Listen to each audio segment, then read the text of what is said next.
What I love about CastMagic is it allows you to stop thinking of one-dimensional. I need views, I need listens, I need a metric that is tied back to, did this person watch this clip? Did this person listen to my show? And you can go like, no, we can finally start reaching a consumer where the consumer says.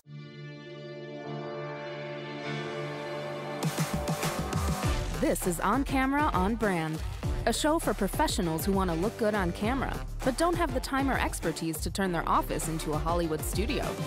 In each episode, Rob Ruscher uncovers how professionals can get the most from their home or office setups. If you invest the time to share your stories on camera, you should be on brand. In this episode of On Camera, On Brand, I sit down with Greg Wasserman of CastMagic. He is the head of partnerships and growth there, and he tells us how CastMagic was formed, how it started, and even tips that you can use it to get the most out of the content you're recording.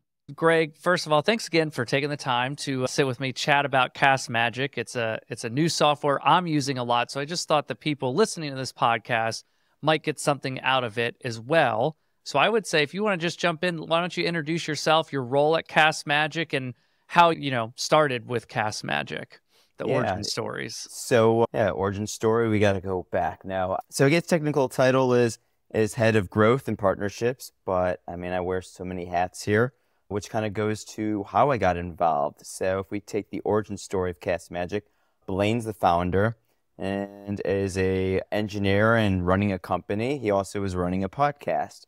And he's like, I don't have the time, as we hear all the time, of running a company, doing a podcast, all the things that have to go on with the podcast.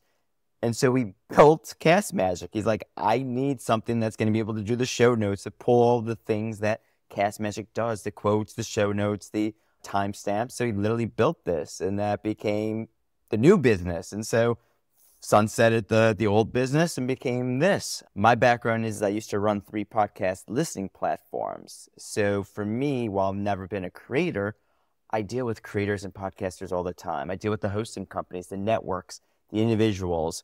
And so I love what the podcast community provides from a content and story and vulnerability and so forth. So I was always looking, how do I continue to stay in it? Every Monday, I post 3 podcasts on my LinkedIn that I think people should listen to.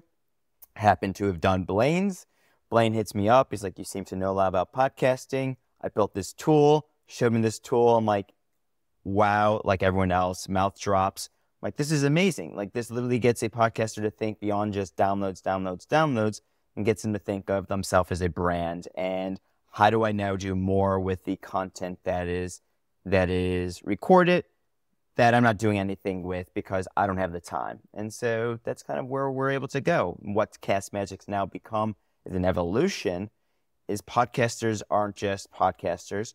You're coaches, you're business people, you're running all these different functions. So CastMagic is now your central place for all audio recordings. And we can go deeper into that when I walk through it, but it's kind of CastMagic now. No, that's great. And I know, I mean, just again, as a user of the product, and you guys have a Slack channel, and we can get into that later, but it seems like you're always evolving. It seems like every couple weeks there's something new or a new layout.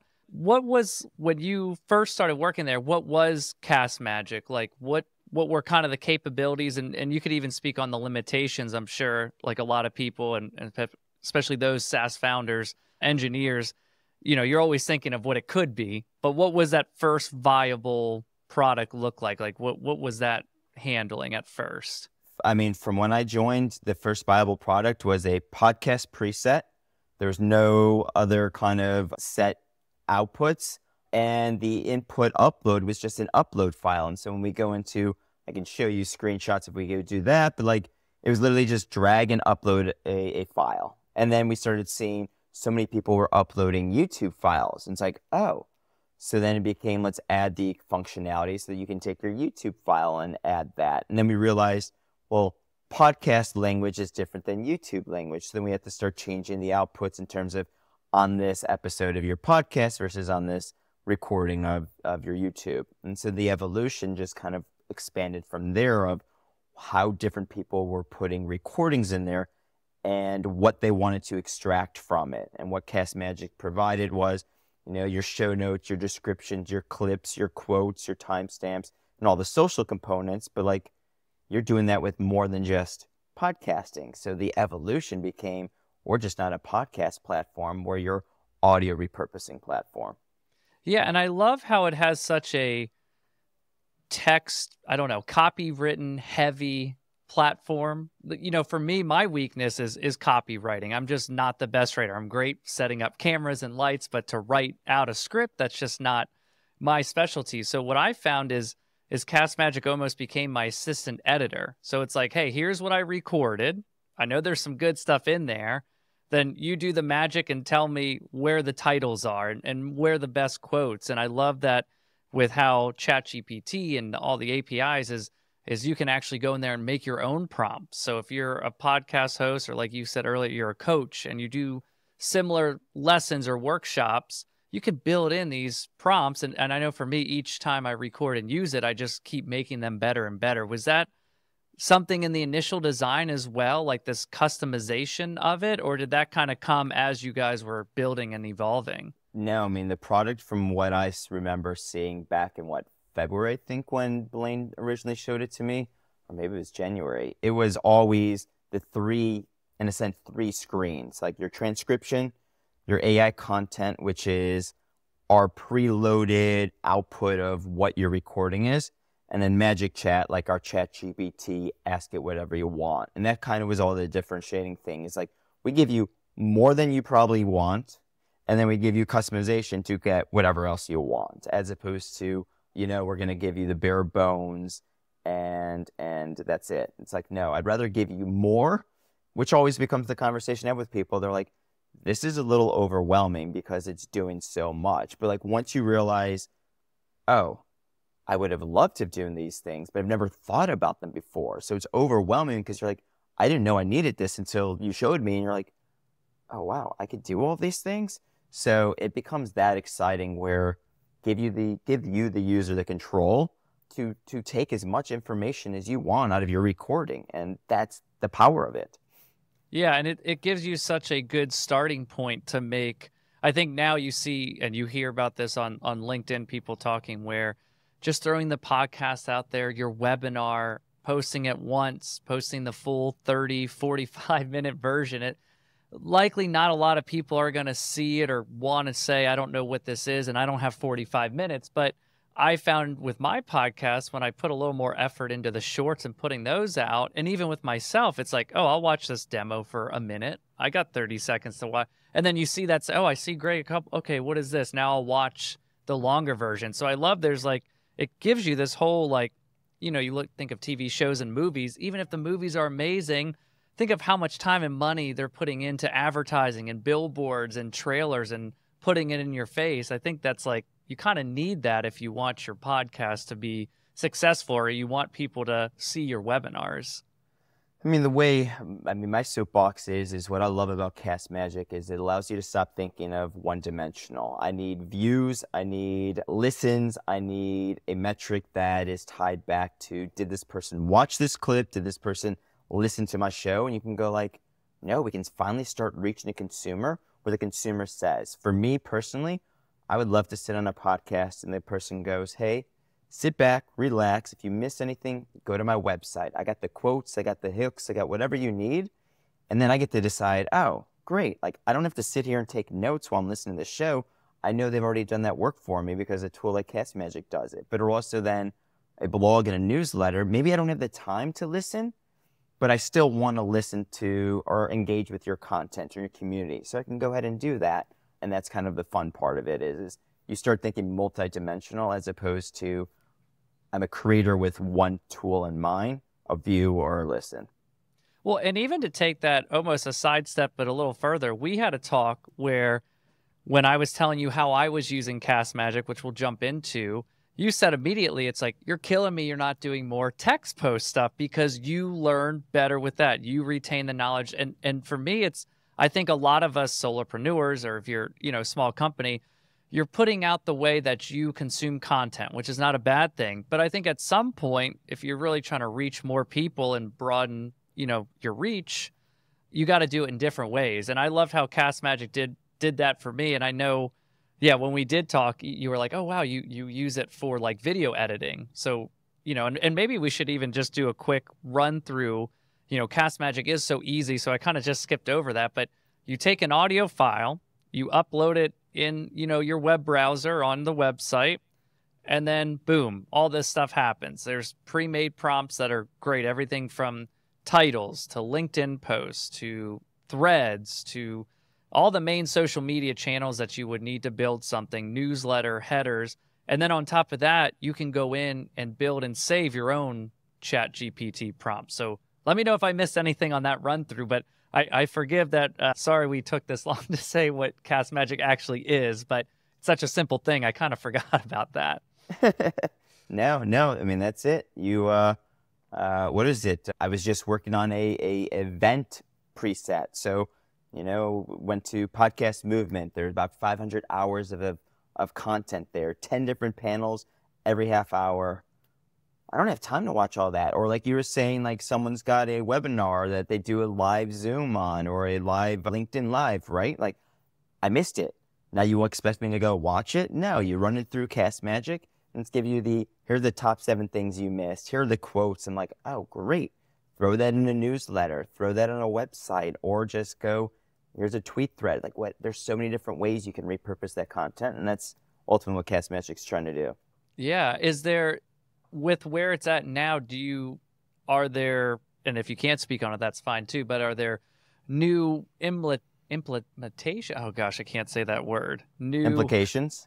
Or just like, are you adding on new features? Yeah. Because it seems like it's such a robust, easy to use system, but where are you guys taking it next, or what are you looking to do with CastMagic from here? I mean, last week we released the presets for a sales call discovery, a sales discovery call, and a sales call. So if you think about it, in the sales world, and a BDR role, so the discovery initial, and then once they've done that, they pass it over to an AE, and the AE then does their sales call. So literally have presets where you can take those recordings, upload it, and it'll give you a rating and tell the manager as well as the caller, like, all right, what do they do? Working on the event preset. So like, hey, how do I go ahead and say that you missed all these things? Like, I literally took a event panel from Dubai.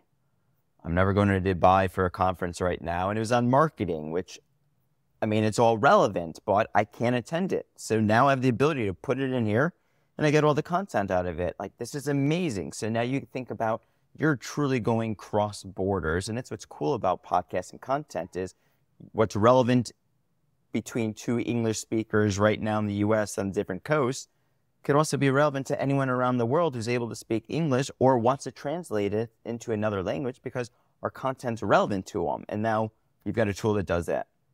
Yeah, and I mean, even to dive on that a little deeper, I know just from your LinkedIn profile and talking with you, you're very passionate about building community in a true way, not just to make more money or grow sales. And obviously that's a great benefit of it. But you see that in your Slack channel. I just kind of wanted to bring that up because I learned a lot from the Slack channel. And I love how people are just like, I'm using this prompt. No one's holding secrets or trying to really compete with people. You guys have somehow created this channel where people are like, here's the secrets I'm using, making this software better. And it also sounds like you're listening to that because, like I said, I keep seeing changes in the way you lay out. And does a lot of that come from the Slack channel and the community? That's 2 good points there. What I think, if you look at the ethos of CastMagic, starting with podcasters, and what's so great about podcasters, at least what I love is a good podcaster is vulnerable, right? Like they are creating a connection with an audience that they probably have never seen, but you feel like, wow, I know who this person is because the way they talk, the way they are engaging with their guest or just themselves in a monologue. That's carried over to kind of what we're able to do with the Slack community because no one's thinking about it, no different than podcasters. Like I go on your show, you go on my show, and we all rising tide raises all ships. Same thing. Like, hey, what are the prompts you guys are using? Because it's your content. So I could use the same prompt, but the prompt is going to give me a different output because your recording and your voice is far different than another person's. So the prompts are great to be used across both pieces of content.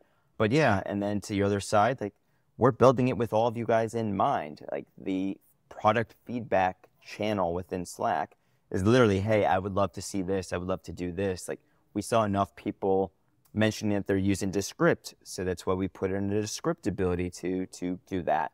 RSS feed we released last week. So we're constantly iterating on functionalities, input as well as output, based on what everyone's telling us. Like, we're building it for you, but also as creators ourselves.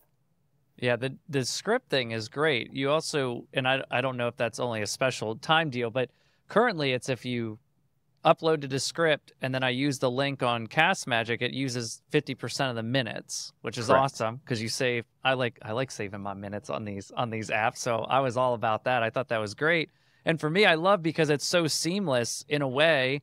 If you're editing by text, to go from that to Descript, CastMagic to Descript, and a lot of times I have it up just on 2 windows, and I'm going through both, and then trying out different prompts and seeing if I can get different quotes to pull. So I love that. Was the Slack channel, was that the initial goal? Did you always know, like with your background in the community building, were you like, we have to have a community, or was that already started? It was already started when I joined in, and going back to your comment about me as just community and a connector, like my ethos is life is about time and relationships. So like for me, I love connecting. I'm not here to hoard people. I'm here to connect. You are a good person. You're a good person. You guys should talk. It goes back to like being a kid on the schoolyard and going like, all right, I'm friends with like the jocks and the mathletes and like the goths and everyone. I'm like, look, doesn't matter how you pigeonhole yourself in terms of your personality. Like, good people are good people. You guys probably like could all play Dungeons and Dragons. I don't know. Let's connect them. And so I've been doing that my whole life. So like the Slack community was an easy thing to me to walk into and go, perfect. You introduce yourself. If you tell me who you are, where you are, and all these things, I'll start connecting the dots and making those introductions, because I see the value of guest post or how do we learn. Like, CastMagic is one tool in your tool belt, right? Like, we're using Riverside right now to record. Well, you've got to take this recording, put it into Descript. Descript you put into CastMagic. Well, if I don't have a place where everyone can talk about what tools they're using, how is anyone going to be able to use CastMagic effectively with all these other workflows? So if I can't get you all sharing that and talking about which tools do you like, what don't you like, what even the feedback you're providing on us, then I'm not doing the best job to connect and support everyone's workflow. Yeah, that's great. That's really cool. I had a comment, but no, that's good. I don't know how to follow up with that. No, it's just so pure, because I think, I mean, it's a great thing. I feel like I've been in the industry, especially in the commercial world, for so long. And when I came in, it was so competitive. You didn't share. You didn't say what filters you had in front of the lens. You had to be on that set and kind of steal a peek at, what the DP was using. And, directors weren't sharing their tips on how they work with actors. And so you kind of just had to find out by being there. And I love that, like you said, it raises all. I'm a true believer in that. Like, if everyone is better, it gets better. And the people that are worried about that, I just think that means you're lazy, because you're not willing to learn more. Especially now, I feel like it's so easy to learn things. You can Google, YouTube, anything. And then even now you have these specific communities for products that you can get on and learn. So that's awesome. I mean, that's look, really cool. You can share, it goes back to the prompt. You could say the same exact prompt, but it's going to be different output. So you can tell me I use this lens and I use the same lens, but it's still the person behind it. And I think that's the value of AI. It's like, it's not going to take our jobs. You just are going to get better at the output. Like, I'm like you. I stare at a screen and I'm like, what do I write? And I'm like, I don't know what to write. I'm an external processor. So I take the CastMagic app, I'll start speaking into it, get my thoughts on paper in a sense, upload it into the CastMagic program and go, great, these are literally my words. How do I turn this into a blog post or whatever the case may be? Because sitting there trying to type it, it's not flowing. Wow. Okay, wait. I was gonna wrap this, but let's dive. That's really cool. Tell me again what you use, because that's really awesome. I never thought of that, because at the end of the day, CastMagic you're just uploading an audio file. So you're saying you kind of use it to help you write your written material, but you'll just, okay. So we've got the CastMagic app in beta. So if you want access to it, go into the Slack community and we've got the beta link in there. But yeah, I literally got asked for an interview for a quote. And I'm sitting there, I'm like, this is an easy answer. Like, I should know how to do this. white paper. Like, where do I start? You start feeling like the judgment of like, where do I begin this? You know what? Open the app. Let's just start thinking about the next 5 minutes. I'm literally just going to jam on what the topic is, whatever comes to my mind, see where this goes. No different than how we're flowing right now. Perfect. Upload to CastMagic. It's literally my words transcribed, and then it's going to extract like the quotes. Once again, my words. I'm going like, oh, that was a good quote. Then I'm going to piece together with this other quote, and now I can jam it into a 3 to 5 sentence quote that I was asked about, and then edit it accordingly so that it sounds a little smoother than just a free-flowing conversation.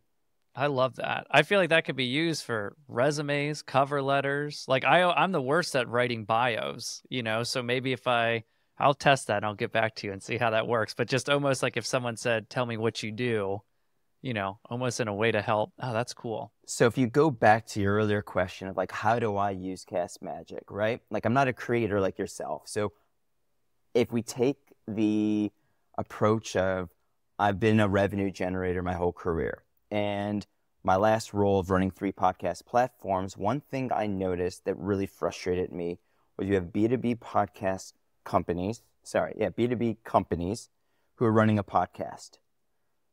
And I never understood why their marketing department wasn't posting weekly, hey, here's our episode of our podcast. Bare minimum. But then I didn't understand why their sales team isn't doing that. Because at the end of the day, the sales team was always like, here's your case study, here's your white paper. No one really cares about that. That's like marketing fluff, right? But a joy about a podcast is, let's say you brought a thought leader on there that was relevant to the industry. Now we can go ahead and say, give me those quotes of what this person said, and I'm going to post it on my LinkedIn and going, hey, my network, you probably care about what Sally has to say because she's a leader in the CMO or whatever at some other company. I just didn't understand that. That's where the joy about CastMagic now is like, I can literally sit here, take other recordings of people, or to your point about resume and interviews, if I'm interviewing with the, Planet Fitness and go, okay, let me go find a podcast episode that any of the marketing departments or the CEO, it's no different than someone going to look at a 10K financial report. It's just now another data point, but it's a conversation that is their words, and now I can use it in an interview. I can use it as thought leadership. I can use it in any other cases, no different than them being able to use it. So now it's opened up the avenue far beyond where we were before. Man, that's awesome. That's really cool. I love hearing that because I never thought about that, but that's great. So where can people go? Where are you most active online? Where can people find you and learn more about CastMagic and what you guys have going on? I mean, it's my LinkedIn. So Greg Wasserman, CastMagic, castmagic.io. If you want to book a call, you can book a demo call on there once you've signed up. So from a sign up standpoint, it's one free upload, 7 days. There's in the bottom left corner when you create an account, it says join an onboarding call. Come join the community. I'll do an onboarding call. I'll walk you through everything, get you set up. Like you were talking to, I've got the favorite prompts section. So I've aggregated all these prompts. So not only are you going to get the AI content that we give you, but then a prompt database of things you can do and start coming up with your own stuff. And hopefully you share those because, like you said, that's how everyone's learning together. Like people will go into Slack and go, I'm trying to do this. And then other people chime in going like, what about tweaking this? Or, hey, I've played with that. And that's also where I'm able to come up with it. You give me a prompt. I'm like, all right, I'm going to go play around with this and see how do I edit this so that it makes a generic but good enough output. And then I have to put on my own writing skills to do it from there. That's great. Well, Greg, thank you again for taking the time. I hope people that are listening to this, that are recording any of the content they do, especially the on-camera webinars, coaching sessions, podcasts, and as we've seen, even more stuff. So I think obviously I have the video mindset, so I got to explore some different ways to use it. And definitely check out castmagic.io, join the Slack channel. That's probably the best way to learn this system and get to know all the features and find Greg on LinkedIn. So thanks so much, Greg. Appreciate the time, man. Hey, my pleasure, Rob. Thanks for checking out On Camera, On Brand. This episode is produced by Motion, a podcast agency that helps B2B organizations create their own shows. If you enjoyed what you learned, Check out more episodes at motionagency.io/oncameraonbrand.